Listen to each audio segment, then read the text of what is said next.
এখন মূল্যবান আলোচনা পেশ করবেন ঐতিহ্যবাহী চট্টগ্রাম নেসারিয়া কামিল ইলম মাদ্রাসার প্রধান মুহাদ্দিস হযরতুল আল্লামা আলহাজ হযরত মাওলানা এনামুল হক সিকদার সাহেব মাদ্দাজিলুল আলী। আলহামদুলিল্লাহ নাহমাদুহু ওয়া নাস্তাঈনুহু ওয়া নাস্তাগফিরুহু ওয়া নাউযু বিল্লাহি মিন শুরুরি আনফুসিনা ওয়া মিন সাইয়্যাতি আমালিনা মান ইয়াহদিহিল্লাহু ফালা মুদিল্লা লাহু ওয়া মান ইউদ্লিল ফালা হাদিয়া লাহু ফাকাদ ক্বালা আল্লাহু আযজা ওয়া জাল্লা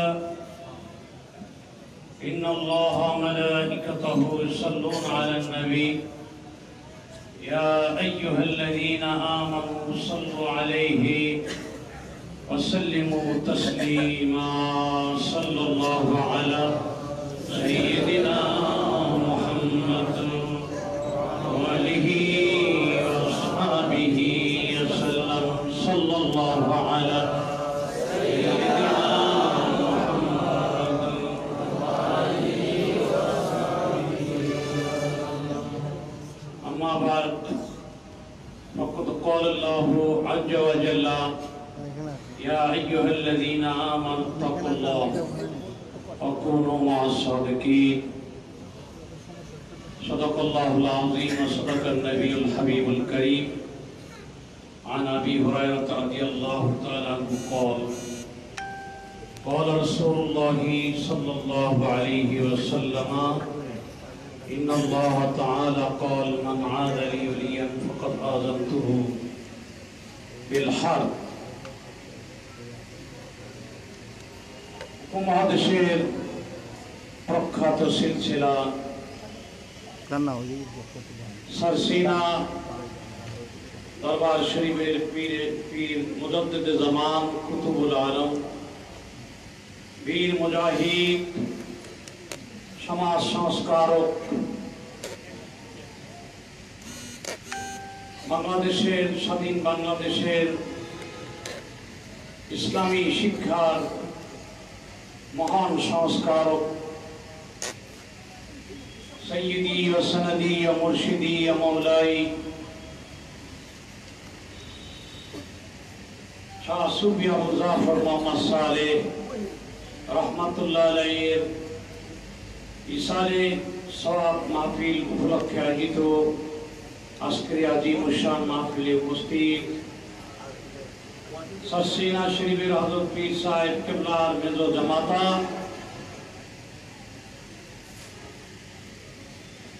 আরবি বিভাগ ঢাকা বিশ্ববিদ্যালয়ের সম্মানিত চেয়ারম্যান হযরতুল হাজ মাওলানা হাফেজ ডক্টর মোহাম্মদ রুহুল আমিন সাহেব, উপস্থিত হযরাতে উলামায়ে কেরাম, মুহাদ্দিসিনে ইজাম, মুফাসসিরিনে কেরাম, মুফতিয়ানে দ্বীন, বুজুর্গানে দ্বীন, অত্র পাক ভারত উপমহাদেশের সর্বশ্রেষ্ঠ দরবার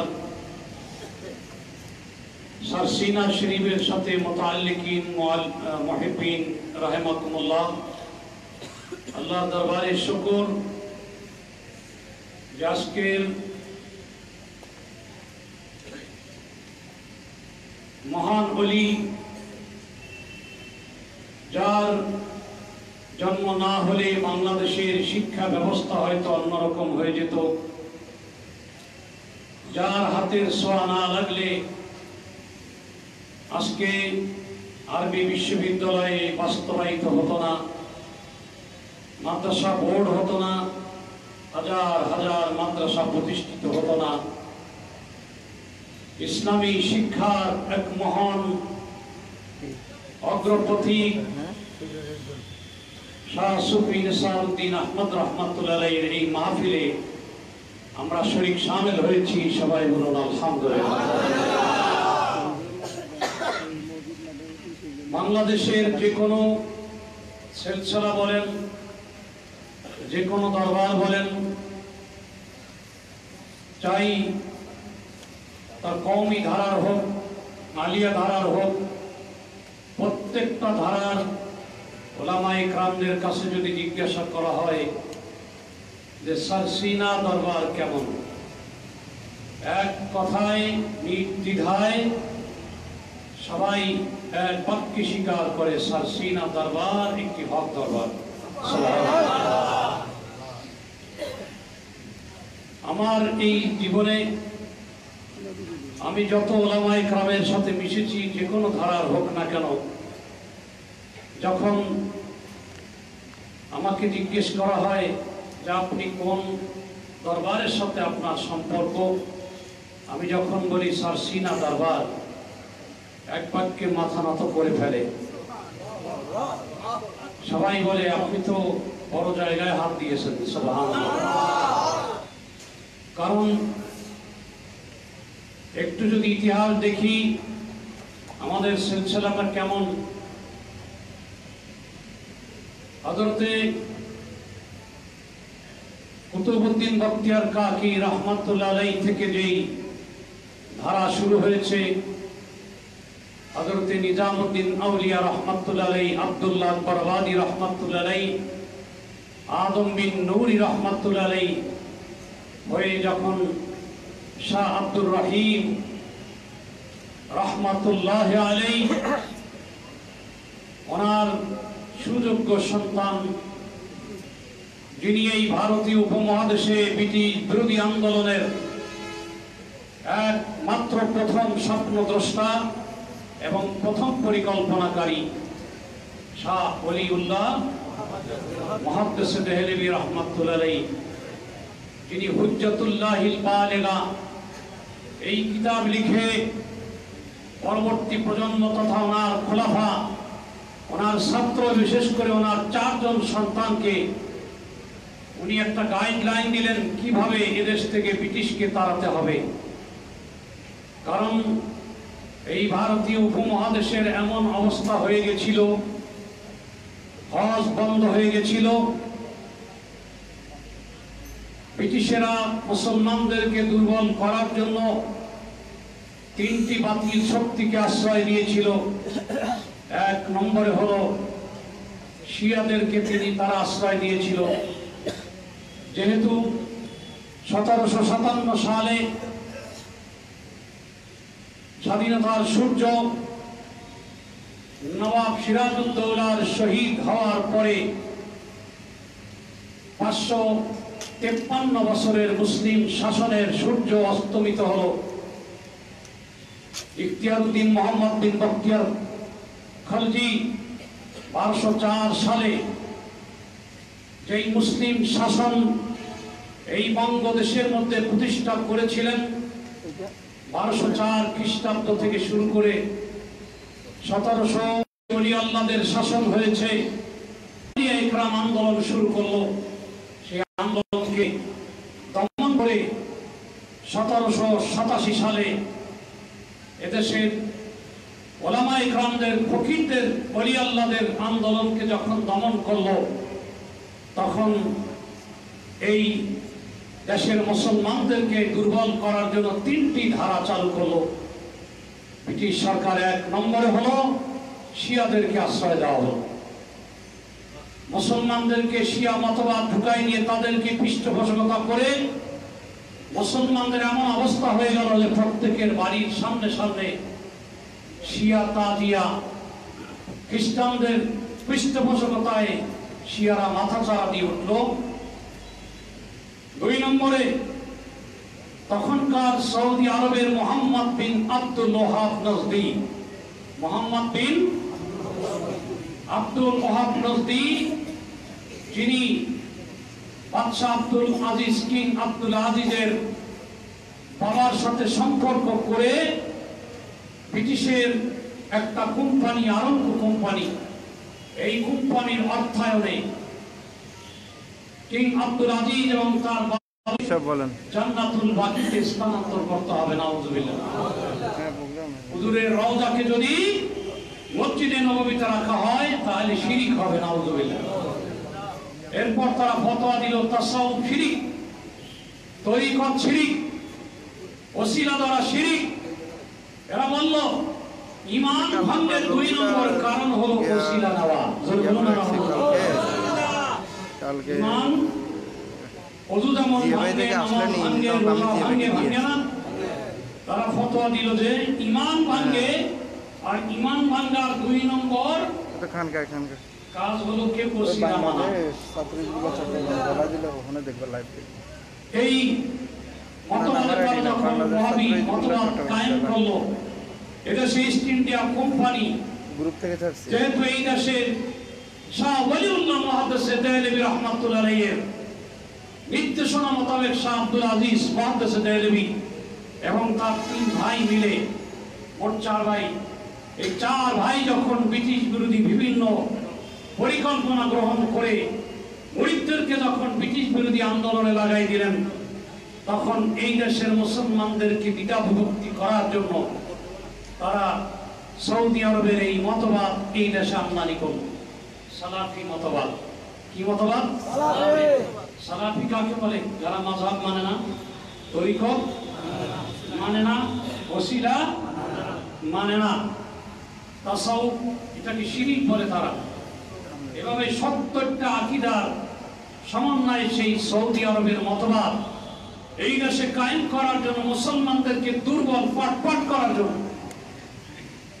পাট করার জন্য, যাতে ব্রিটিশের বিরুদ্ধে আন্দোলন করতে না পারে, তখন এই ওয়াহাবি মতবাদের বীজ বপন করলেন। 1886 সালে দিল্লিতে ব্রিটিশ সরকার সালাফি মাযহাবের আন্দোলন, মোহাম্মদী আন্দোলন, কি নাম? কি আন্দোলন? মোহাম্মদী আন্দোলনের নাম পরিবর্তন করে আহলে হাদিস আন্দোলনকে রেজিস্ট্রেশন দিল।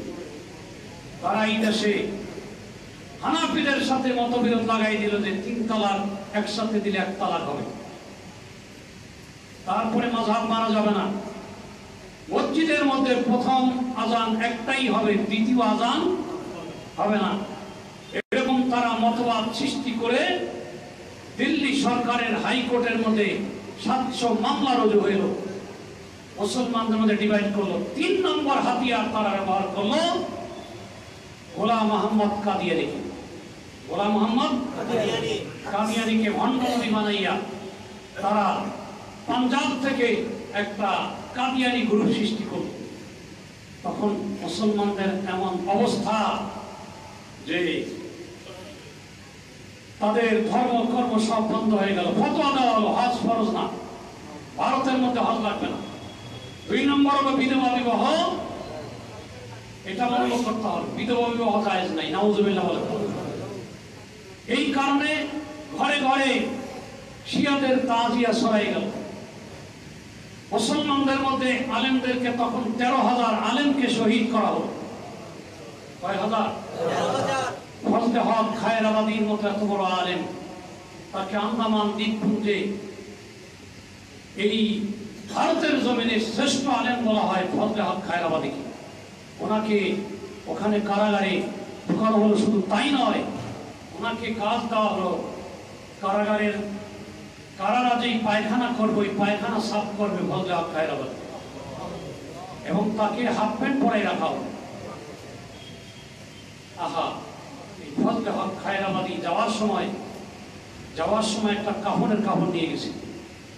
তিনি ওই চুলা থেকে কয়লা এনে এনে ওই কাফনের উপরে একটা কিতাব লিখছিলেন, সুবহানাল্লাহ, আত্মজীবনী।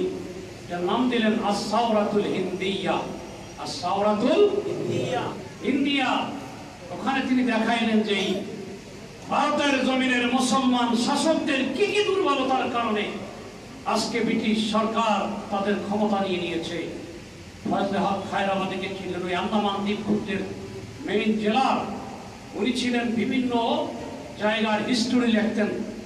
উনি ভারতের হিস্টোরি লেখার জন্য বিভিন্ন দরবারের ইতিহাস জানতে কোন আলেমের সহযোগিতা পাচ্ছেন না। পরে ওনাকে জানানো হলো যে আন্দামান দ্বীপপুঞ্জের এই কারাগারের ভিতরে একজন আলেম আছে, তাকে জিজ্ঞেস করলে সমস্ত ভারতের ইতিহাস জানাবে। তখন উনি বলেন ওনার নাম কি? ওনার নাম ফজলে হক খায়রাবাদী। ফজলে হক খায়রাবাদী। তখন ফজলে হক খায়রাবাদী রাহমাতুল্লাহ আলাইহিকে খুঁজতে উনি কারাগারের ভিতরে গেলেন। তখন দেখতেছেন উনি এক হাতে পায়খানা সাফ করার পিন আর এক হাতে ঝাড়ু সাফ করে এই মাত্র ঘরের দিকে আসতেছে। এমন অবস্থা, সমস্ত শরীর চুনকানিতে ভরে গেছিল, ওনাকে চিকিৎসার ঔষধ দেওয়া হতো। এত বড় আলেম, ওনার সামনে গিয়ে দাঁড়ালেন জেলার, ব্রিটিশ জেলার এই দেশের ইতিহাস লিখতে ওনার স্বর্ণাপন্ন। আপনার নাম কি? ফজলে হক খায়রাবাদী? হ্যাঁ, ফজলে হক খায়রাবাদী। যে ওনাকে তখন কয়েকটা প্রশ্ন করলেন, কয়েকটা দরবারে কয়েকটা ইতিহাস ঐতিহ্যের ভূমি সব গড় করে সমস্ত ইতিহাস বলে দিলেন। আর তখন বললেন, হায় হায়, এত বড় জ্ঞানী, এত বড় আলেমকে এইভাবে পায়খানা সাফ করতে দেওয়া হয়েছে। ব্রিটিশরা আলেমদের উপরে কিরকম নির্যাতন করছেন এটা দিয়ে বুঝতে পারেন। উনি কিতাব লেখার পর উনি অসুস্থ হয়ে পড়লেন। তখন ওনার বড় ছেলে কি খবর দেওয়া হলো, তাড়াতাড়ি আসেন, আপনার বাবার অসুখ। ছেলে কাফনের কাপড় নিয়ে আসতেছে, এসে পার হয়ে যখন দ্বীপে গেল তখনই বাবা ইন্তেকাল করছে। ইন্না লিল্লাহি ওয়া ইন্না ইলাইহি রাজিউন। এই ফজলে হক খায়রাবাদী ছিলেন একজন সুন্নি আলেম। তিনি মিলাদ ও কিয়ামের উপর কিতাব লিখছেন। সুবহানাল্লাহ, মিলাদ ও কিয়ামের উপর কিতাব লিখছেন। এই অবস্থায় আলেমদেরকে দমন করে এই দেশটাকে মুসলমানদের ঘরে ঘরে সরস্বতী পূজা হইত, দুটি বর্ষ। এই অবস্থা যখন হলো তখন এই দেশের মানুষদেরকে প্রথম হেদায়েতের কাজে আসলেন সৈয়দ আহমদ বেরলভী রাহমাতুল্লাহ আলাইহি। জোরে বলুন না সুবহানাল্লাহ। শাহ আব্দুল আজিজ মুহাদ্দিস দেহলভী রাহমাতুল্লাহ আলাইহির নসিহত অনুযায়ী যে আন্দোলন শুরু করলেন, প্রথমেই তিনি হাজি কালেকশন করতে নামলেন। 1200 হাজি কালেকশন করলেন, বিধবাদেরকে বিয়ে দিলেন, শিয়াদের তাজিয়া ভাঙলেন, কাদিয়ানীদেরকে তওবা করালেন, ভণ্ডদেরকে তওবা করাইয়ে 1200 হাজি নিয়ে হজ করলেন। সুবহানাল্লাহ। ওনারই এই সিলসিলা পরবর্তীকালে রণজিৎ সিংহের সেই শিখ বিরোধী আন্দোলন, সেই আন্দোলনে সমস্ত মুসলমান ছোট ছোট রাজারা সাহায্য করার কথা তারা করে নাই। পরে বালাকোটের জমিনে তিনি শহীদ হলেন। ওনার সাথে শরীক হয়েছিল মীর নেসার আলী তিতুমির। মীর নেসার আলী তিতুমির। ওনার সাথে যুদ্ধে শরীক হয়েছিল ইমাম উদ্দিন বাঙ্গালী। ওনার সাথে শরীক হয়েছিল ফরাইজি আন্দোলনের প্রতিষ্ঠাতা হাজী শরীয়তুল্লাহ। ওনার ফরাইজি আন্দোলন হাজী শরীয়তুল্লাহ দুদুমিয়া ওনারা আন্দোলন করলেন। এই আন্দোলনের তাদের তীব্র মুজাহিদ আন্দোলনের কারণে ব্রিটিশরা দুর্বল হয়ে গেল। এরপরে যোগ হলো সিপাহী বিদ্রোহ। 1857 সালের সিপাহী বিদ্রোহের মাধ্যমে ব্রিটিশরা এই দেশ থেকে যাইতে বাধ্য হলো।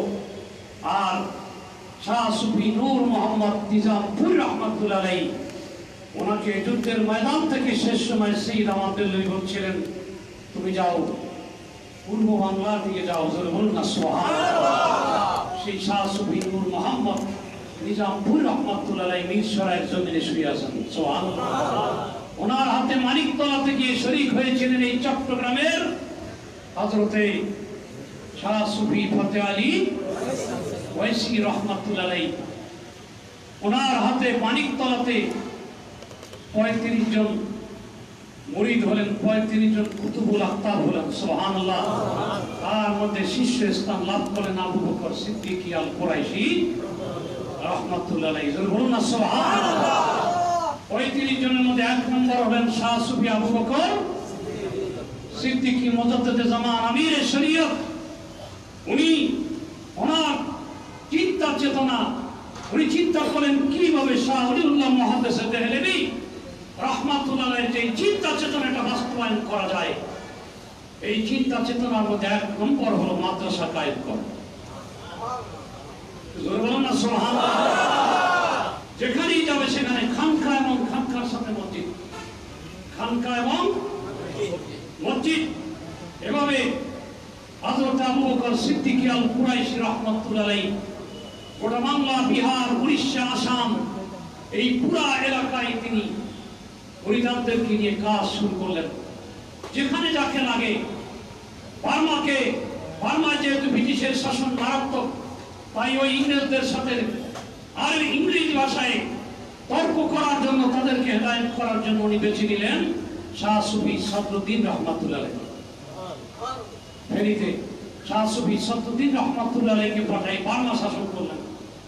এরপরে এই চট্টগ্রামে মীর সরাইতে শাহ সুফি আব্দুল গনি আউয়াল সাহেব হুজুর কেবলা রাহমাতুল্লাহ আলাইহি তাকে দিয়ে সুফিয়া মাদ্রাসা কায়েম করালেন। সুবহানাল্লাহ বলেন না। এই সুফিয়া মাদ্রাসা ছিল চট্টগ্রামের সবচেয়ে বড় ইলমের কেন্দ্র। সেটা ছিল আমাদেরই সিলসিলা। সুবহানাল্লাহ। যেখান থেকে জন্ম নিয়েছে মুফতি মুজাফফর আহমদ, যেখান থেকে জন্ম নিয়েছে আগ্রাবাদের পীর কি নাম সাইফুর রহমান নিজামী সাহেব, যেখান থেকে জন্ম নিয়েছে বড় বড় মুহাদ্দিস শাহ সুফি নুরুস সালাম রাহমাতুল্লাহ আলাইহি। যে শাহ সুফি নুরুস সালামের ছাত্র হলো বর্তমান পাকিস্তানের চিফ জাস্টিস, ইসলামী শরিয়া হাইকোর্টের চিফ জাস্টিস তকি ওসমানী হলেন এই আল্লামা নুরুস সালাম সাহেবের বাল্যকাল থেকে ছাত্র। তকি ওসমানী ওনার কাছে লেখাপড়া করেছেন। তো এরপর আবু বকর সিদ্দিক আল কুরাইশি রাহমাতুল্লাহ আলাইহি চিন্তা চেতনা হলো ইলমের খেদমত। ওনার থট ছিল যে একটা মাদ্রাসা যদি কায়েম হয়ে যায় ওই এলাকা আবাদ হয়ে যাবে। সুবহানাল্লাহ। আবাদ হয়ে যাবে। এজন্য সমস্ত ইন্ডিয়ার ভিতরে, আসামের ভিতরে এখনো যে সরকারি মাদ্রাসাগুলা এগুলো হলো সেই আবু বকর সিদ্দিক আল কুরাইশি রাহমাতুল্লাহ আলাইহি এবং জৌনপুরের হযরতে কারামাত আলী জৌনপুরি রাহমাতুল্লাহ আলাইহি ওনাদের এই কাজ। ঢাকা কলকাতা আলিয়া মাদ্রাসা যখন ব্রিটিশদের মহিলা প্রিন্সিপাল দেওয়া হলো, এইটার প্রতিবাদ করেছিলেন কারামাত আলী জৌনপুরি রাহমাতুল্লাহ আলাইহি এবং আলিয়া মাদ্রাসাকে ব্রিটিশদের সিলেবাস থেকে মুক্ত করেছিলেন কারামাত আলী জৌনপুরি রাহমাতুল্লাহ আলাইহি। হযরতে হাজিরিন, এই আবু বকর সিদ্দিক আল কুরাইশি রাহমাতুল্লাহ আলাইহি ওনার 599 জন খলিফা। সুবহানাল্লাহ। কতজন? 500। এক একজন খলিফা কিরকম তা তো বলা যায় না ভাই, বর্ণনা করা সম্ভব না। ওনার খলিফার মধ্যে আউয়াল সাহেব মীর সরাইতে আছেন হযরতে শাহ সুফি আব্দুল জব্বার রাহমাতুল্লাহ আলাইহি। রাউজানের মধ্যে আছেন শাহ সুফি নুরুল হক রাহমাতুল্লাহ আলাইহি, যিনি ওই সিলসিলারই শাহ সুফি সদরুদ্দিন রাহমাতুল্লাহ আলাইহি গোটা নোয়াখালী, কুমিল্লা, এই চট্টগ্রাম এলাকা আবাদ করলেন। এইভাবে সব জায়গায় ছড়াই পড়ল ডক্টর শহীদুল্লাহ রাহমাতুল্লাহ আলাইহি, যিনি পাকশিতে গিয়ে হুজুরের হাতে বায়াত হয়ে কামেলে মোকাম্মেল হয়ে গেলেন। ডক্টর মোহাম্মদ শহীদুল্লাহ রাহমাতুল্লাহ আলাইহি। এভাবে বসিরহাটের মাওলানা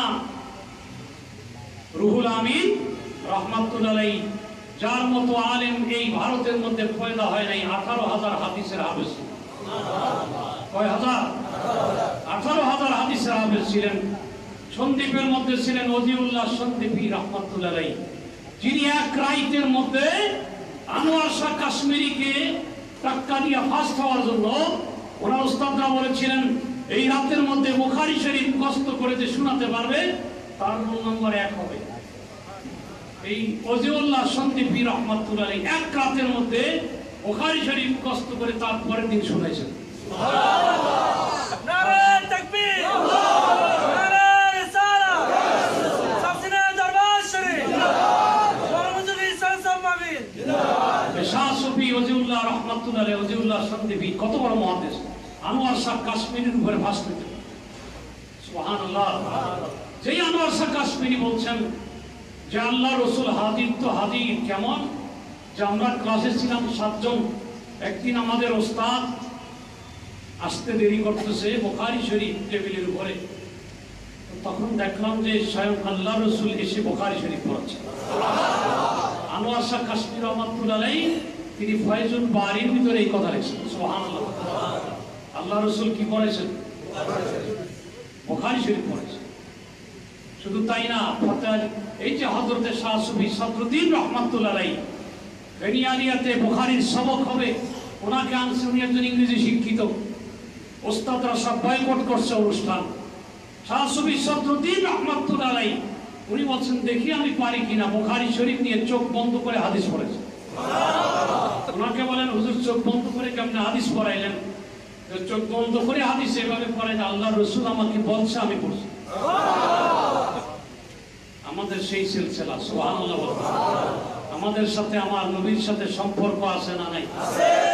শাহ সুফি আবু বকর সিদ্দিক আল কুরাইশি রাহমাতুল্লাহ আলাইহি সবাই বলছিল যে ফার্স্ট হবে আল্লামা রুহুল আমিন রাহমাতুল্লাহ আলাইহি 1 নম্বর খলিফা হবে, কিন্তু আবার অনেকে বলছেন যে না, ওনার বড় ছেলে আব্দুল হাই সিদ্দিকী রাহমাতুল্লাহ আলাইহি 1 নম্বর খলিফা হবে। কারণ আব্দুল হাই সিদ্দিকী রাহমাতুল্লাহ আলাইহি ওনাকে আবু বকর সিদ্দিক আল কুরাইশি রাহমাতুল্লাহ আলাইহি মদিনায় নিয়ে গেলেন। মদিনায় নিয়ে আমার নবী রওজার পাশে বসাইয়া বললেন, বাবা মাদ্রাসায় তো বেশি লেখাপড়া করতে পারো নাই, মাদ্রাসার অরিজিনাল মালিকের কাছে নিয়ে আসছে। এই মাদ্রাসার মালিক হলো আমার নবী। জোরে বলুন না সুবহানাল্লাহ। তুমি মাদ্রাসায় বেশি লেখাপড়া করতে পারো নাই বড় ছেলে, তুমি আল্লাহর রাসূল থেকে ইলম নিয়ে নাও। আব্দুল হাই সিদ্দিকী রাহমাতুল্লাহ আলাইহি আমার নবীর রওজা পাক থেকে ইলম হাসিল করছে। সম্ভব না? সম্ভব। সম্ভব না হলে একটা প্রশ্নের উত্তর বের করতে হবে, সেটা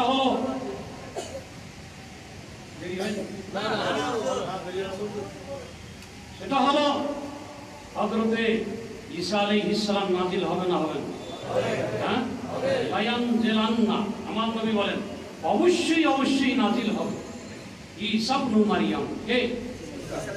ঈসা ইবনে সুম্মা লা ইয়াতিয়ানি, এরপর ঈসা আমার কাছে আসবে। সুবহানাল্লাহ। ঈসা আলাইহিস সালাম সিরিয়ার জমিনে নামবেন। নামার পরে তিনি কারোর সাথে কথা না বলে ডাইরেক্ট মদিনা চলে যাবেন। ওনার উস্তাদ হবেন কে? হ্যাঁ, আমাদের আকীদা ঠিক আছে আলহামদুলিল্লাহ। ওনার উস্তাদ কে? আমাদের রাসূল। সুবহানাল্লাহ বলেন না? কারণ উনি তো নবী, নবী থেকে উম্মত হয়েছে, ঠিক কি না? ওনার উস্তাদ উম্মতের কেউ হলে হবে না, এইজন্য ওনার উস্তাদ হবেন রাহমাতুল লিল আলামিন। জোরে বলুন না সুবহানাল্লাহ। এইজন্য তিনি চলে যাবেন কোথায়? ফানাদানি। আমার নবী বলেন ঈসা আলাইহিস সালাম আমার কাছে এসে আমাকে ইয়া রাসূলুল্লাহ বলে ডাক দিবেন। সুবহানাল্লাহ। ফানাদানি, ফানাদানি, আবু দারদার হাদিস। আমাকে ইয়া রাসূলুল্লাহ বলে ডাক দিবে। আমরা ইয়া রাসূলুল্লাহ ডাকি না ডাকি? হ্যাঁ, আর একদল বলে আমরা শিরক করি। হ্যাঁ, কিন্তু তারা দেখে না যে দেওবন্দের বড় মুফতি হুসাইন আহমদ মাদানী, কি নাম? হুসাইন আহমদ মাদানীকে জিজ্ঞেস করা হলো, হুজুর ও মা বলে যদি কেউ ডাক দেয়, পায়ে ব্যথা পাইলে কি বলে? ওমা। তো ওমা বললে ব্যথা, ওমা বললে শিরিক হবে কি? না, শিরিক হবে না। কারণ সন্তানের সাথে মায়ের সাথে নারীর অটোমেটিক্যালি মুখ দিয়ে কিছুতে আসে। ওমা, ওমা শব্দ আসে না? আসে। ওমা, ও বাবা আসে না? আসে। উনি বললেন যে এটা প্রকৃতিগত, প্রকৃতিগত মা বাবার সাথে সন্তানের একটা কি। অতএব এখানে যদি শিরকের ফতোয়া দেওয়া হয় সব মুশরিক হয়ে যাবে। হুজুররাও সব মাঝে মাঝে কি করে মারে মারে কি কয়। তখন প্রশ্ন করা হলো, হুজুর তাহলে ইয়া রাসূলুল্লাহ বলা এবার তো আটকে গেছে। ওমা বলা যদি জায়েজ হয়, ইয়া রাসূলুল্লাহ বলা আরো বেশি জায়েজ। সুবহানাল্লাহ। কারণ কি? মা বাপ থেকেও বেশি কাছে কে? নবিয়্যু আওলা বিল মুমিনিনা মিন আনফুসিহিম। জোরে বলুন না সুবহানাল্লাহ। আন-নবিয়্যু আওলা বিল মুমিনিনা মিন আনফুসিহিম। নবী ইমানদারের জানের থেকেও বেশি নিকটে। এইজন্য আমরা ইয়া নবী সালামু আলাইকা বলে এখন মিলাদ পড়লাম, ঠিক কি না? আমরা শিরিক করছি না? ঠিক না? আরে এটা তো করেছেন হাজী ইমদাদুল্লাহ মুহাজিরে মক্কি, কিন্তু আফসোস ওনার ছাত্র কাসেম নানদবী, ওনার ছাত্র আশরাফ আলী থানভী, খলিল আহমদ আম্বেদকরি, তারপরে এই যে সিলসিলা রশিদ আহমদ গাঙ্গুহি, ওনারা মিলাদ করতেছেন না, কিন্তু ওনাদের পীর কি বলেছেন? মিলাদ করছেন। তো আমরা আসি পীরের সাথে, ঠিক কি না? হাজী ইমদাদুল্লাহ মুহাজিরে মক্কি রাহমাতুল্লাহ আলাইহি তিনি হলেন সৈয়দ আহমদ বেলনবীর খলিফা। কার খলিফা? বেলনবী রাহমাতুল্লাহ আলাইহির খলিফা। তো যাই হোক, হযরত হাজিরিন, আবু বকর সিদ্দিক আল কুরাইশি এই হযরত ইমাম ঈসা আলাইহিস সালাম কোথায় যাবেন? আমার নবীকে কি দিবেন? ডাক দিবেন। কি বলে বলেন? কি বলে? একটু জোরে বলেন। কি বলবেন? বলেন, বলেন। আমরা বলি না? বলি। আল্লাহ কবুল করুন। সবাই বলেন আমিন। ডাক দিবেন আর আমার নবী বলেন লা উজিবান্না, আমি সাথে সাথে ডাকে জবাব দেব।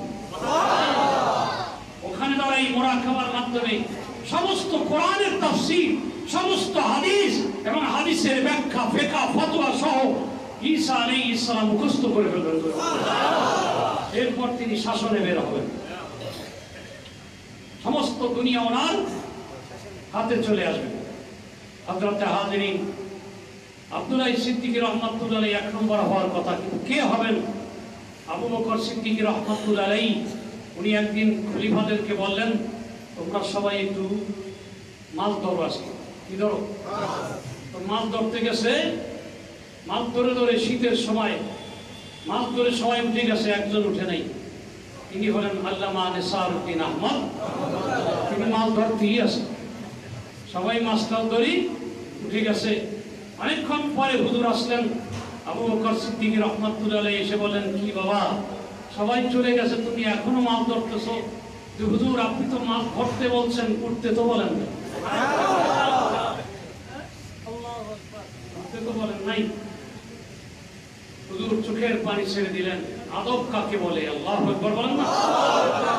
আদব দেখাইলেন যে আবু বকর সিদ্দিক আল কুরাইশি রাহমাতুল্লাহ আলাইহি কেমন ছিলেন। আব্দুল্লাহ সিদ্দিক রাহমাতুল্লাহ আলাইহিকে ডাক দিয়ে বলেন, বাবা, আমার একটু মার জিয়াফত খাওয়াইতে মনে চায়। সুবহানাল্লাহ। কি খাওয়াইতে? আমরা জিয়াফত খাওয়া জায়েজ মনে করি না করি? আমাদের সিলসিলার সবাই জায়েজ মনে করি না করি? নাকি বিদআত? হ্যাঁ, এটা জায়েজ। কি আবু বকর সিদ্দিক রাহমাতুল্লাহ আলাইহি বলেন, আমার মার একটু জিয়াফত খাওয়াইতে মনে চায়, আব্দুল ভাই একটু ব্যবস্থা করতে পারবা? কি বলেন বাবা, আপনারা আম্মার জিয়াফত করবেন, অসুবিধা কি? তারিখ নির্ধারিত হলো, সমস্ত এলাকার খলিফাদেরকে, মুরিদদেরকে দাওয়াত দেওয়া হলো। সবাই ওই টাইমে গেলেন। যেই দিন গেলেন সেই দিন আবু বকর সিদ্দিক আল কুরাইশি ইন্তেকাল করলেন। দেখছেন কিভাবে জিয়াফত খান? সুবহানাল্লাহ। ওনারই খলিফা, প্রথম এক নম্বর খলিফা হলেন আল্লামা নেসারউদ্দিন আহমদ রাহমাতুল্লাহ আলাইহি। আর তিনি এই বাংলার জমিনে একটু জায়গা খালি আছে, সামনের দিকে খালি জায়গা পূরণ করেন, একটু সামনের দিকে আগে আসেন। নেসারউদ্দিন আহমদ রাহমাতুল্লাহ আলাইহি তিনি শেরে বাংলা ফজলুল হক, কি নাম বলেন? কি নাম? শেরে বাংলা ফজলুল হক রাহমাতুল্লাহ আলাইহি।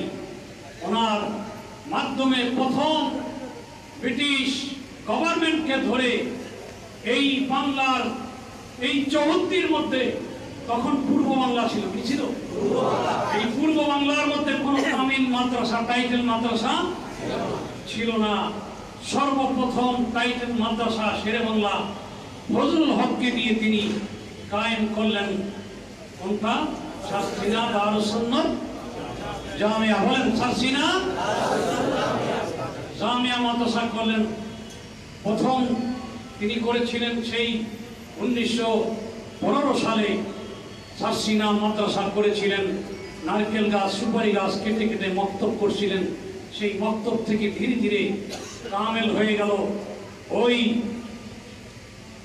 নিজের পরিজার টুকরা সন্তান শাহ সুফি আবু জাফর মোহাম্মদ সালেহ রাহমাতুল্লাহ আলাইহি, ওনাকে যখন নাবালক অবস্থায় আবু বকর সিদ্দিক আল কুরাইশির দরবারে নিয়ে গেলেন, ওনার হাতি যখন দিলেন, কাছে যখন নিয়ে গেলেন, তখন আবু বকর সিদ্দিক রাহমাতুল্লাহ আলাইহি বললেন, শাহ সাহেবকে আমার কোলে দেন। সুবহানাল্লাহ। কাকে? সেই দিন থেকে ওনার নাম হয়েছে কি শাহ সাহেব, কি শাহ সাহেব হুজুর, সুবহানাল্লাহ। তখন আবু বকর সিদ্দিকী আল কুরাইশি রাহমাতুল্লাহ আলাইহি ওনাকে বায়াত করাই দিলেন। পরবর্তীকালে তিনি বাবার হাতে বায়াত হলেন। আর হযরত নেসারউদ্দিন আহমদ রাহমাতুল্লাহ আলাইহি উনি বলেন, যতদিন পর্যন্ত আবু বকর সিদ্দিকী আল কুরাইশি রাহমাতুল্লাহ আলাইহি ইন্তেকাল না করছে, ততক্ষণ পর্যন্ত আমি আমার সন্তানকে সবক দিই। আর এতদিন পর্যন্ত আবু জাফর মোহাম্মদ সালেহ রাহমাতুল্লাহ আলাইহি ফুরফুরার হুজুরের সবক আদায় করেছে। তাহলে উনি দুই দিকের ভয়েস পাইছেন, সুবহানাল্লাহ। কয় দিকে? দুই দিকে। এক নম্বর হলো ফুরফুরার মুজাদ্দিদের জামানের ভয়েস, এরপরে পাইলেন নেসারউদ্দিন আহমদ রাহমাতুল্লাহ আলাইহি বলেন যে আমি আমার পরিজার টুকরা সন্তান আবু জাফর মোহাম্মদ সালেহ রাহমাতুল্লাহ আলাইহিকে আমি চার তরিকায় কামেলে মুকাম্মেল না করে আমি বিবাহ করাইনি। আগে চার তরিকা আপনি কি হয়েছেন? কামেলে মুকাম্মেল। কামেল আরেকটা কি? দুইটার মধ্যে কি আছে? পার্থক্য আছে। কামেল মানে নিজে নিজে কামেল, আর মুকাম্মেল মানে আরেকজনকে কামেল বানাইতে পারে। আরেকজনকে এটাকে বলে কামেলে মুকাম্মেল। শাহ সুফি আবু জাফর মোহাম্মদ সালেহ রাহমাতুল্লাহ আলাইহি যারা আছেন তারা ভাগ্যবান। কত বড় সিলসিলা আছে, সুবহানাল্লাহ। যেই সিলসিলার কারণে ব্রিটিশরা যাইতে বাধ্য হয়েছে। হাফেজ মীর নিসার আলী তিতুমিরের বাঁশের কেল্লা এখনো ইতিহাস গড়তেছে যে আমাদের সিলসিলা এই বিপ্লবের কারণে, আন্দোলনের কারণে এই দেশ থেকে ব্রিটিশরা যাইতে বাধ্য হয়েছে। হাদি শরিয়াতুল্লাহর ফরাইজি আন্দোলন ৮০,০০০ সৈন্য আন্দোলন করেছেন। সেই ফরাইজুল্লাহ হাদি শরিয়াতুল্লাহ ছিলেন আমাদের সিলসিলারই মানুষ, সুবহানাল্লাহ। ইমামউদ্দিন বাঙ্গালী যিনি এই দেশে জুমা কায়েমের জন্য আন্দোলন করেছেন। হাদি শরিয়াতুল্লাহ যখন বললেন এই দেশে জুমা পড়া যাবে না, তখন দুইজন ব্যক্তি আসলেন। একজন হলেন কারামাত আলী জৌনপুরি, কারামাত আলী জৌনপুরি, আর একজন হলেন ইমামউদ্দিন বাঙ্গালী। এই দুইজন বলেন এই দেশে জুমা পড়তে হবে। জুমা শরিয়াতুল্লাহ ফরাইজি আন্দোলনরা এখনো জুমা পড়ে না।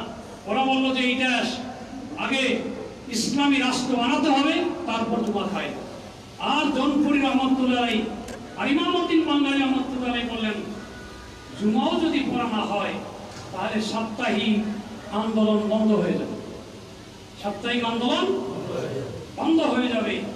আজকে বাংলাদেশেও দেখা যায় আমাদের সিলসিলার ডঙ্কা বাজে। আজকে বাংলাদেশের সব জায়গাতে আজকে ইসলামিক ফাউন্ডেশনে আল্লামা কফিল উদ্দিন সরকার সালিহি গভর্নর হয়েছেন, আলহামদুলিল্লাহ।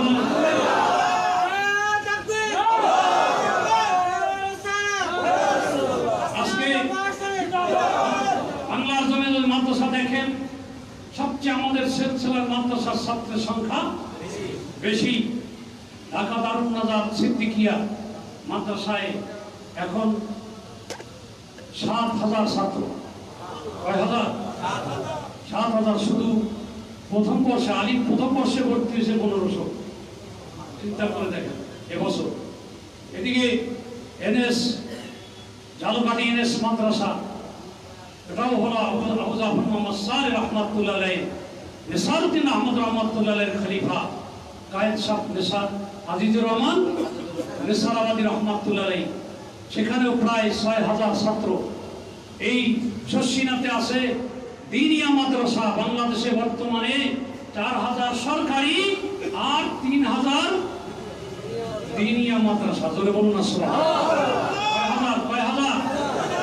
৩,০০০ দিনিয়া মাদ্রাসার মাধ্যমে আবার সেই সাবেক ইসলামী শিক্ষার কাদিম নিসাব চালু করে বাংলার জমিনে আবার দিন ঠিক রাখার জন্য শাহ সুফি আবু জাফর মোহাম্মদ সালেহ রাহমাতুল্লাহ আলাইহির আন্দোলন এখন বর্তমান হুজুর কেবলা বাস্তবায়ন করতেছেন, আলহামদুলিল্লাহ বলেন।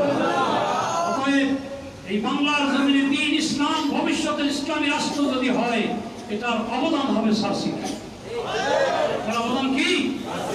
সারসিনার বাংলাদেশে আজকে নাস্তিকরা মাথা তুলে দাঁড়াতে পারে না, এর অবদান হলো এই সারসিনা সিলসিলার আন্দোলন, আমাদের সিলসিলার। সুতরাং এই সিলসিলাতে যারা আছেন তারা কেমন ভাগ্যবান। নেসারউদ্দিন আহমদ রহমাতুল্লাহ বলছেন যে আমার সারসিনার লিল্লা বোর্ডিং এর ডাইলের পানি যে খাবে সে কোনদিন বেঈমান হয়ে মারা যাবে, বেঈমান হয়ে মারা যাবে না। সুবহানাল্লাহ বলেন। এই জন্য সারসিনায় যাবেন আগামী কত 12, 13, 14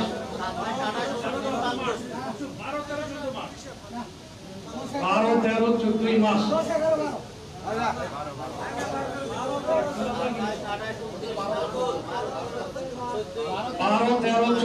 মাস। শুক্র সেখানে যাই একটু পানি খাইয়াবেন, পানি পানি ওই খিচুড়ি কি বহুত দরবার আছে, অনেক দরবার আছে টাকা দিয়ে খাওয়া লাগে, ঠিক কি না? সেই দরবারে টাকা লাগে না। আলহামদুলিল্লাহ যা আছে এগুলা একটু ভালো করে কাঁচাই কোসাই খাইয়ে আসবেন ইনশাআল্লাহ, ঠিক আছেন তো? আল্লাহ কবুল করুক, আমিন। আর জোরে বলুন আমিন। আমাদের এই সিলসিলায় যারা আছেন তারা ভাগ্যবান। তারা কি? আমাদেরকে হিংসা মুক্ত ভাবে থাকতে হবে। কিভাবে? আল্লাহ রাসূল বললেন, একদিন সাহাবীদেরকে নিয়ে বসে আছেন, এমন সময়ে হুজুর বললেন, এখন আমার একজন সাহাবী আসবে, সে জান্নাতি। সুবহানাল্লাহ। সে কি? তোমরা যদি জান্নাতি কাউকে দেখতে চাও তোমরা তাকে দেখবা। হঠাৎ করে একজন সাহাবী আসলেন, আসার পরে বলতেছে যে এই এর দিকে তাকাও, এই হলো জান্নাতি। সুবহানাল্লাহ। সাহাবায়ে কেরাম আশ্চর্য হয়ে বললেন, এই লোকটা জান্নাতি, কি কারণে জান্নাতি হলো এটা একটু আমাদের দেখতে হবে। সাহাবায়ে কেরাম তাকে ফলো করতে লাগলেন যে কোন আমলের কারণে সে জান্নাতি হলো। দেখে যে কি রে, এত বেশি ইবাদত বন্দেগীও করে না, তারপরে দান সদকাও বেশি করে না, আল্লাহ রাসূল তাকে জান্নাতি বলছে, তার থেকে তো আমরা বেশি ইবাদত করি। পরে অনেকদিন পরে সাহাবায়ে কেরাম তাকে বললেন যে তোমাকে আল্লাহ রাসূল জান্নাতি বলছেন, তুমি কি আমল করো? বলছে না, আমি বেশি আমল কামল করি না, তবে আমার একটা আমল আছে, সেটা হলো আমার অন্তরের ভিতরে কোনো হাসদ হিংসা নাই, কোনো অহংকার নাই, কোনো রিয়া লোক দেখানো নাই, আমার এই মুখটা একেবারে সাদাসিধা। আল্লাহ রাসূলকে গিয়ে বলার পরে আল্লাহ রাসূল বলেন, যার অন্তরটা সাদা সেই হলো বড় বলি। জোরে বলুন না। আর আল্লাহর ওলিরা সবক দেয় এগুলা দূর করার জন্য, এগুলা তাকাব্বুর, রিয়া, হিরিস মানে লোভ, হিরিস মানে কি? লোভ, লালসা, এই সব কিছু দূর করার জন্য তরিকতের সবক, তরিকতের মস্ক করতে হয়। এজন্য অতদিন পর্যন্ত আমরা কামেল হব না যতদিন আমাদের দিলটাকে সাদা না করব। দিলটাকে কি করতে হবে? সাদা করতে হবে। আর এই সাদা করার হাতিয়ার হলো লিকুল্লি শাইইন সিকালা ওয়া সিকালাতুন কলবে যিকরুল্লাহ, আল্লাহর জিকির। জোরে বলুন না সুবহানাল্লাহ। আল্লাহ আমাদেরকে এই দরবারে যাওয়ার একটা দেখেন, হযরতে হানজালা রাহমাতুল্লাহ আলাইহি, কি নাম? হানজালা রাহমাতুল্লাহ আলাইহি একদিন এসে আমার নবীকে বললেন, না ফাকা হানজালা, হুজুর আমি হানজালা মুনাফিক হয়ে গেছি, আমি বেঈমান হয়ে গেছি। কেন? হুজুর যতক্ষণ আপনার দরবারে থাকি ততক্ষণ মনে হয় যেন আমি ইমানদার, কিন্তু আপনার দরবার থেকে চলে গেলে মনে হয় আমি মুনাফিক হয়ে গেছি। হুজুর বললেন, শোনো হানজালা, ইয়া আইয়ুহাল্লাযীনা আমানুত্তাকুল্লাহ ওয়া কুনু মা'আস সাদিকিন। জোরে বলুন সুবহানাল্লাহ। আল্লাহ বলেছেন, হে ঈমানদারেরা, তোমরা আল্লাহকে ভয় করো এবং আল্লাহওয়ালা সাদিকিনদের সাথে থাকো। এই জন্য দরবারে আসতে হয়, খানকায় আসতে হয়, আল্লাহর ওলির দরবারে যাইতে হয়। সারসিনার মাহফিলে যাইতে হয়, যারা যেই তরিকায় আছেন ওই দরবারের হুজুরের কাছে বারবার যখন যাবেন, সোহবতের কারণে আপনার ঈমান মজবুত হয়ে যাবে। আল্লাহ রাব্বুল আলামিন আজকের এই সবার আশা ভাষাকে কবুল করুন। অনেকে বলে খানকায় যাই লাভ কি, আমরা তো ইউটিউবের মাধ্যমে সব জানি, ইউটিউবের মাধ্যমে সব জানি। ইউটিউবের মাধ্যমে তো কিছু সময় ইউটিউবে ভালো জিনিস দেখলেন, আবার কিছু সময় তো ল্যাংটা জিনিস দেখলেন। প্লাসে মাইনাসে কি হয়ে গেল? প্লাসে মাইনাসে কি প্লাস হয় নাকি? হ্যাঁ, মাইনাস মানে কি? আল্লাহ আল্লাহ, কথা বুঝতে পারছেন? এই জন্য ডাইরেক্ট ওলামায়ে কেরামের মজলিসে, আলেমদের মজলিসে, আল্লাহর ওলির মজলিসে যাইতে হবে। যে মেজর হুজুর কেবলা মেজর জামাত আব্দুল্লাহ ভাই এসেছেন, ওনার সহবতে বসে আমরা আখিরি মোনাজাত করব। আমরা আজকে ভাগ্যবান যে আজকে এই খানকার সাথে শুধু শাহ ওলিউল্লাহ মুহাদ্দিসে দেহলেভি থেকে শুরু করে শাহ সুফি আবু জাফর মোহাম্মদ সালেহ রহমাতুল্লাহ আলাইহি পর্যন্ত সমস্ত মাশায়েখে হযরতের নজর আছে। সবার উপরে কি আছে? নজর আছে। এটা বুঝবেন ইনশাআল্লাহ। এই তরিকায় যারা, তারা বেঈমান হয়ে মারা যাবে না। এটা নিসারউদ্দিন রহমাতুল্লাহ আলাইহি, এটা ওনার একটা দাবি, উনি আল্লাহ থেকে মঞ্জুর করাইছেন। সুবহানাল্লাহ। এবং উনি আরেকটা জিনিস মঞ্জুর করাইছেন যে আল্লাহ, আমার এই দরবার যেন 500 বছরে কিছু না হয়। 500 বছর, 500 বছর, সুবহানাল্লাহ বলেন না? গোপন কথা। কারণ ইবনে খালদুন একটা থিওরি দিয়েছে। ইবনে খালদুন বিশ্বের প্রথম সমাজবিদ, তিনি সামাজিক নিয়ম কানুনের প্রথম থিওরি দিয়েছেন ইবনে খালদুন। উনি বলেছেন যে কোনো দরবার বলেন, যে কোনো সিলসিলা বলেন, যে কোনো শাসন ব্যবস্থা বলেন, 100 বছরের বেশি থাকে না। 100 বছর পর সেটা নির্বাপিত হয়ে যায়। আল্লাহ মানে সাউদ্দিন আহমদ রহমাতুল্লাহ আলাইহি, উনি আল্লাহর কাছে দোয়া করেছেন, আল্লাহ আমার এই দরবার যেন 500 বছর পর্যন্ত এভাবেই জৌলুসের সাথে থাকে। ইনশাআল্লাহ আল্লাহ কবুল করুক। সবাই বললাম আমিন। আল্লাহ রাব্বুল আলামিন আরহামুল হাকিমিন আমাদেরকে এই সিলসিলার নগণ্য গোলাম হিসেবে যেন আল্লাহ কবুল করেন। আমি এই মাদ্রাসায় হুজুর আসতেন, হুজুর লাইব্রেরিতে বসতেন, হুজুরের সামনে আমি এবং আমার বন্ধু বান্ধব হাত দিয়ে বায়াত হয়েছিলাম। এরপর দেখেছি হুজুর ইন্তেকালের সময় হাইকোর্ট ঈদগাহ ময়দানে যখন হুজুরের জানাজা হয়, সুবহানাল্লাহ, সেই জানাজার সময় এত রোদ, আমরা সবাই বলতে লাগলাম রোদে তো অবস্থা খারাপ হয়ে যাবে। তখন হঠাৎ করে দেখলাম ওনার কফিন যখন আসলো, সমস্ত আকাশটা মেঘাচ্ছন্ন হয়ে গেল।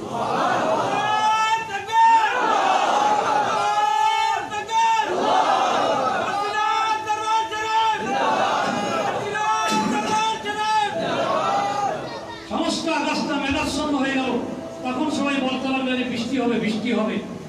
কিন্তু জানাজা পড়াবার পর হুজুরের কফিন যখন এরশাদ সরকারের দেওয়া হেলিকপ্টারে করে যখন নিয়ে যাচ্ছে, যখন এলাকা ত্যাগ হলো, সাঁ করে মেঘগুলো চলে গেল। সেই দিন জানাজার জন্য আকাশের মেঘ আমাদেরকে ছায়া দিয়েছিল। যার কফিন মোবারক যখন সারসিনা মাদ্রাসায় নামানো হলো, শত শত কবুতর পাখি সেই দিন আকাশ ঘুরে ঘুরে আমার কফিনের মধ্যে আস্তে আস্তে করে নিচের মধ্যে পড়ছিল এবং শোক বার্তা জানাইছিল। সুবহানাল্লাহ। সেই মহান ওলি ইসালে সব মাহফিল আল্লাহ আমাদেরকে কবুল করুন। আল্লাহুম্মা সাল্লি আলা সাইয়্যিদিনা মুহাম্মদ ওয়া আলা আলি সাইয়্যিদিনা।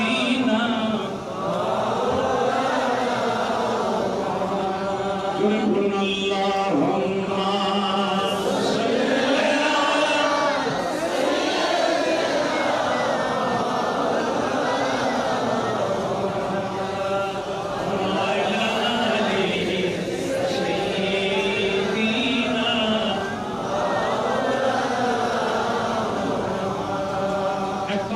সবাই করে, সেটা হলো যে পীর ধরা কি? পীর ধরা কি? এটা কি মুস্তাহাব নাকি সুন্নত নাকি ওয়াজিব নাকি ফরজ? আপনারা বলেন তো কি? হ্যাঁ,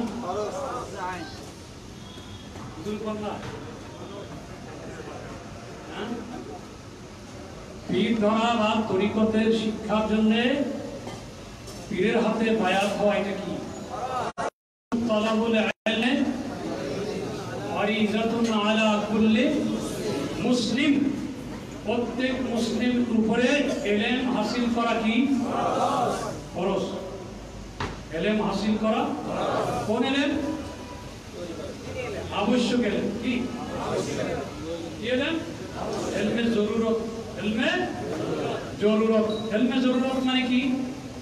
কোনটা হালাল কোনটা হারাম, কোনটা ফরজ কোনটা ওয়াজিব, কোনটা সুন্নত মুস্তাহাব, কোনটা খাওয়া জায়েজ আছে কোনটা খাওয়া জায়েজ নাই, এগুলোকে বলা হয় ইলমে জরুরত।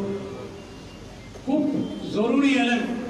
এই জরুরি ইলম হাসিল করা কি ফরজ।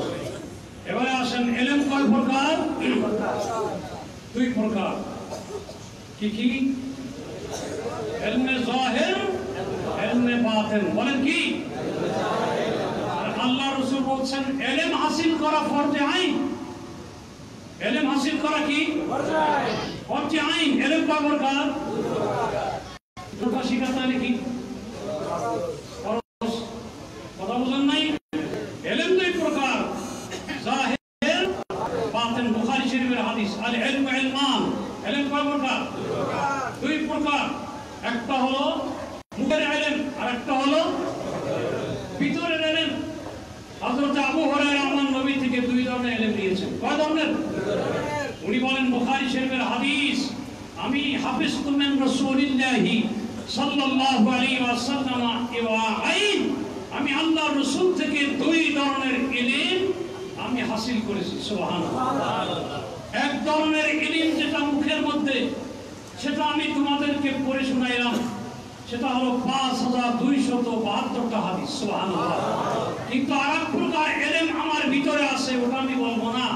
ওটা যদি আমি বলি, আপনার এই শরীরকে পাক ও সাফ করা।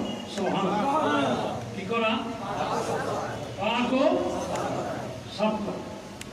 তো শরীর পাক করবে কি থেকে? এক নম্বর হলো জাহিরি নাফাক থেকে। কি থেকে?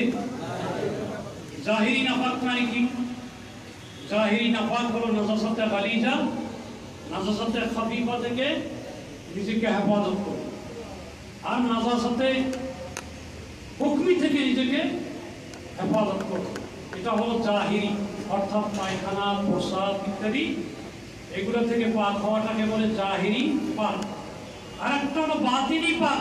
কি বাতিনি পাক মানে কি? তার মানে আমাদের মধ্যে বাতিনি নাফাক আছে। বাতিনি নাফাক হলো হারাম খাওয়া। কি খাওয়া? হারাম খাওয়া। সুদ খাওয়া হালাল না হারাম? ঘুষ খাওয়া হারাম। পরের হক নষ্ট করা হারাম। তরিকতের কাজ হলো, শরীয়ত যেমন বলে ঘুষ হারাম, সুদ হারাম, আরো কিছু হারাম আছে। হিংসা করা কি? লোভ করা কি? তারপরে জিঘাংসা, আরেকজনকে খাইল করে কি? হারাম। লোভ দেখানো কি? এই ব্যারামটা আমাদের আছে না নেই? কিভাবে আছে বুঝবেন? আমার অহংকার আছে, কেমনে বোঝা যাবে? আমি যদি আগে সালাম দিই তাহলে বোঝা যাবে আমার অহংকার নাই। আর আমি যদি আরেকজনের সালামের অপেক্ষা করি তাহলে বোঝা যাবে কি? তাহলে হারাম আছে না নাই? আচ্ছা, রিয়া আছে না নাই? যেমন আমি যখন একা একা নামাজ পড়ি তখন খুব তাড়াতাড়ি রুকু সিজদা করি, রুকু থেকে আর খায়ও না। ঠিক কি না? হ্যাঁ, যেই দেখে যে একজন লোক আসছে তখন আবার নামাজ কি হয়ে যায়? ঠিক কি না? এই দোষ আমাদের আছে না নাই? এটাকে বলে রিয়া। কার মধ্যে রিয়া আছে এটার কিছু পয়েন্ট আছে। যেমন সালাম যে আগে দেয় তার ভিতর কি নাই? অহংকার নাই। তারপরে এই মানুষ দেখলে ভালো নামাজ পড়ে, মানুষ চলে গেলে কি করে? তাড়াহুড়া করে। তাহলে বোঝা গেলে নামাজ পড়ছে কাকে খুশি করার জন্য? খুশি করার জন্য। এই যে আমাদের শরীরের ভিতরে হারাম আছে, রিয়া, হিংসা, লোভ, লালসা, জিজ্ঞাসা, অযুগ। অযুগ মানে আত্মম্ভারিতা, নিজের সবকিছু মানি, নিজের সবকিছু দেখা যায়, হ্যাঁ আমার এটা লাগবে, আমার সাথে এরকম, এই যে একটা ভাব, এটা আসে নাই। অহমিকা কি? অহমিকা, অহমিকা কি? এগুলো আসে না নাই? এগুলো হারাম। এগুলো কি? তাহলে আমাদের শরীরে কয়টা জিনিস আছে? একটা হলো জাহিরি নাপাক, আরেকটা বাতিনি নাপাক। এখন জাহিরি নাপাক কোনটা কোনটা জানতে হলে এবং সেখান থেকে প্রতিকারের উপায় কি, শরীরের কাপড়ে নাপাক লাগলে কিভাবে সাফ করতে হবে, মাদ্রাসায় পড়ায় উস্তাদরা। কারা? কিন্তু আপনার কলমের ভিতরে যদি, আপনার দিমাগের ভিতরে যদি, রক্তের ভিতরে যদি হারাম ঢুকে, হিংসা, লোভ, লালসা, এগুলোকে দূর করতে হলে তারও একজন উস্তাদ আছে। ঠিক আছে? সেই উস্তাদের নাম হলো তরিকতের পীর। জোরে বলুন না সুবহান।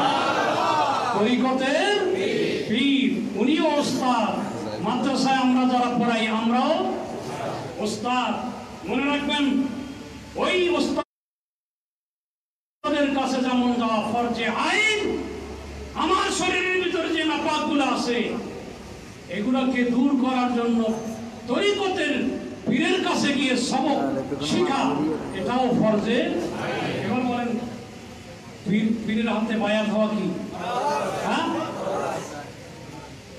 ওই এলমে শরীয়ত শেখার জন্য মাদ্রাসায় গিয়ে 200 টাকা দিয়ে একটা ফর্ম নিতে হবে। কি নিতে হবে? ফর্ম নিয়ে, নাম টাম দিয়ে, আইডি কার্ড দিয়ে কি করতে হবে? টাকা দিয়ে ভর্তি হতে হবে। আর তরিকতের উস্তাদের কাছে ভর্তি হতে হবে হাত গড়াই দিয়ে।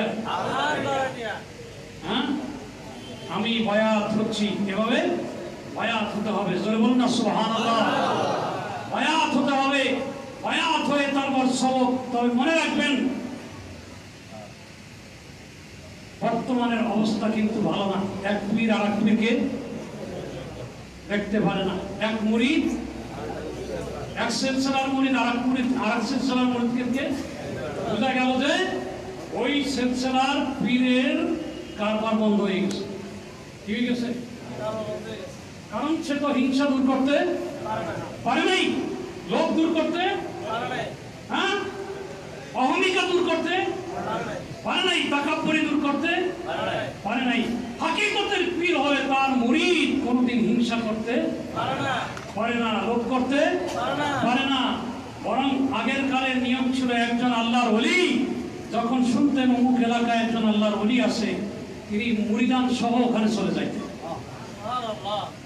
আর এখন পীর সাহেব এমন অবস্থা, আর এক দরবারের মুরিদ বা আমার মুরিদ ওই দরবারে গেলে গোস্ব হয়ে যায়। ঠিক কিনা? হ্যাঁ, এজন্য আমাদের সিলসিলার ভিতরে এগুলা নাই ইনশাআল্লাহ। বলেন আলহামদুলিল্লাহ। ঠিক না? ঠিক। আমরা কাউকে আলাদা করি না, আমরা এক। সবাই বলেন আলহামদুলিল্লাহ। এটাই হলো এই সিলসিলার সবকের তাসির। আল্লাহ রাব্বুল আলামিন আহকামুল হাকিমিন আমাদেরকে কবুল করুন। সবাই বলুন আমিন। আর জোরে বলুন আমিন। আর নারায়ে তাকবীর, নারায়ে রিসালাত, হসিনা দরবার শরীফ।